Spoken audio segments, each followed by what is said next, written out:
युद्ध शुरू होने से पहले अर्जुन और उनके मार्गदर्शक और सारथी कृष्ण के बीच जो वार्तालाप हुए थे उसी को चित्र और शब्दों से आप सभी के सामने प्रस्तुत करने की एक कोशिश।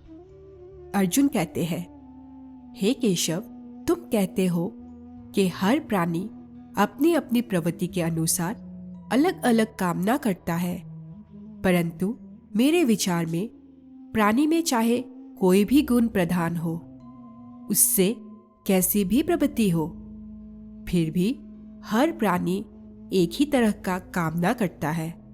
अर्थात हर प्राणी केवल सुख की कामना करता है, दुख की कामना कोई नहीं करता।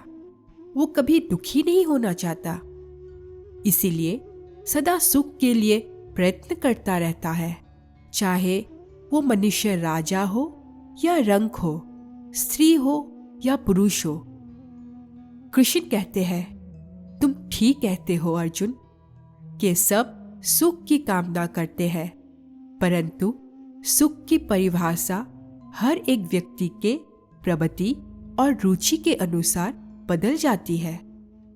एक साधु पुरुष को दूसरों को सुख देके सुख मिलता है, दूसरे की सहायता करके वो खुश होता है, और एक नीच प्रवृत्ति वाला मनुष्य किसी को दुख देके सुखी होता है। दूसरा सुखी हो तो उससे दुख होता है। इसके लिए सुख और दुख की परिभाषा अपनी अपनी प्रवृत्ति और रुचि के अनुसार हर प्राणी के लिए अलग अलग है। वैसे भी क्या किसी को स्थायी सुख प्राप्त होता है? नहीं होता। ना सुख स्थायी ना दुख स्थायी है। अर्जुन कहते हैं, परंतु हे केशव, क्या सुख स्थायी नहीं हो सकता है? कृष्ण कहते हैं, सुख स्थायी कैसे हो सकता है पार्थ? ये संसार तो परिवर्तनशील है। यहाँ हर क्षण परिवर्तन होता रहता है पार्थ। परिवर्तन तो प्रकृति का नियम है। यहाँ कोई भी वस्तु स्थायी नहीं होती। तुम्हें याद होगा, मैंने तुम्हें पहले ही बताया था, हमारे शरीर की अवस्था भी स्थायी नहीं है। फिर सुख और दुख कैसे स्थायी हो सकता है? अर्जुन कहते हैं, इसका अर्थ है कि सुख के साथ साथ मनुष्य को दुख भी भोगना पड़ता है। कृष्ण कहते हैं, हाँ पार्थ, सुख और दुख एक ही चक्र के दो अर्ध भागों के भांति है। ये चक्र चलता रहता है, चलता रहता है। कभी प्राणी सुख में हंसता है, वही प्राणी दुख में रोता और बिलखता है, परंतु कालचक्र कभी नहीं रुकता। सुख दुख का ये चक्र चलता ही रहता है, और मनुष्य के जीवन में सुख और दुख लगातार आते जाते रहते हैं। ना चक्र ठहरता है, ना ही सुख और दुख मनुष्य के जीवन में ठहर पाता है। यदि सुख आया तो वो सदा नहीं रहेगा, और यदि दुख आया तो वो भी सदा नहीं रह पाएगा। महादेव कहते हैं, देवी, प्रभु के दिव्य वाणी के रूप में आज समस्त मानव जाति के लिए एक नए अध्याय की रचना हो रही है। प्रभु कितने आसान और कितने प्रभावशाली शब्दों में जीवन के भेदों को समझा रहे हैं। कर्म योग की गुत्थियां खोल खोल कर बता रहे हैं। प्रभु के गुण उपदेशों को यदि मनुष्य भक्ति भाव से ग्रहण करके उससे अपना आचरण बना ले तो उसे कोई भी धर्म के रास्ते से हटा नहीं सकेगा।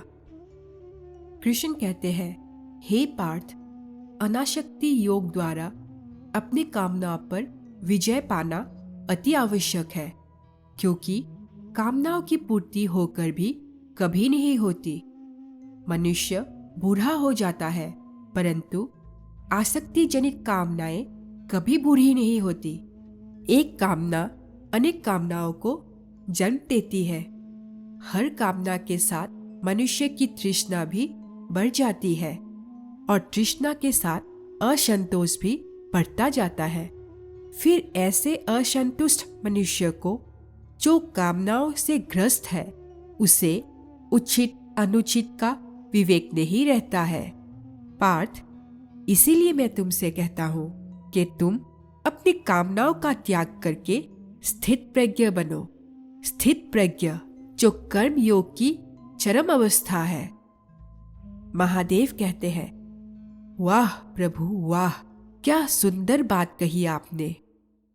अर्जुन कहते हैं, हे मधुसूदन, तुम तो कहते हो कामनाओं का त्याग करके स्थित प्रज्ञ बन जाओ, परंतु स्थित प्रज्ञ बनने के लिए सबसे आवश्यक क्या है? कृष्ण कहते हैं, स्थिर बुद्धि। अर्जुन कहते हैं, स्थिर बुद्धि? परंतु मनुष्य अपने बुद्धि को स्थिर कैसे रख सकता है? कृष्ण कहते हैं, आशा और निराशा दोनों से मुक्त होकर ही बुद्धि को स्थिर किया जा सकता है। बुद्धि स्थिर होगी तो इंद्रियों के विषय का बल टूट जाएगा। अर्जुन कहते हैं, यदि कोई किसी इंद्रियों को ही काट के फेंक दे तो क्या उस इंद्रियों का विषय नष्ट हो जाएगा? कृष्ण कहते हैं, नहीं अर्जुन, यदि किसी दुर्घटनावश किसी की आंखें अंधी हो जाए तो ये आवश्यक नहीं कि उसकी आंखें रूप की कल्पना करने ही छोड़ दे।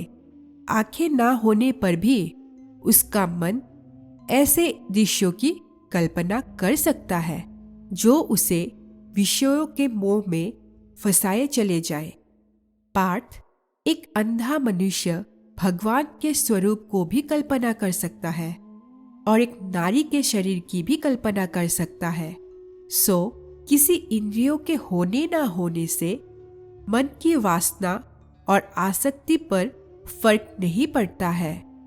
हे अर्जुन, तुम ये समझो कि जैसे कोई मनुष्य आंखें बंद करके ये प्रदर्शन कर रहा है कि वो भगवान का ध्यान लगाए बैठा है, परंतु वास्तव में उसके मन के आंखों में भगवान की मूरत नहीं है, बल्कि अपनी प्रेमिका का शरीर घूम रहा है।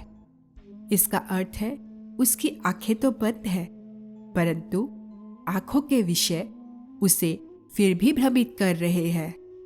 हे अर्जुन, कोई लोग अपने इंद्रियों पर बड़ी कठोरता से निग्रह करने के लिए बड़े कठिन व्रत और उपवास रखते हैं।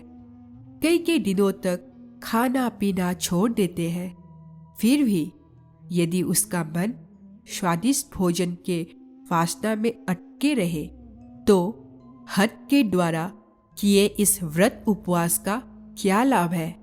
ऐसे लोग हठ के द्वारा अपने इंद्रियों को सुखाकर निर्बल तो कर देते हैं, परंतु इससे इंद्रियों के आसक्ति का त्याग नहीं हो सकता।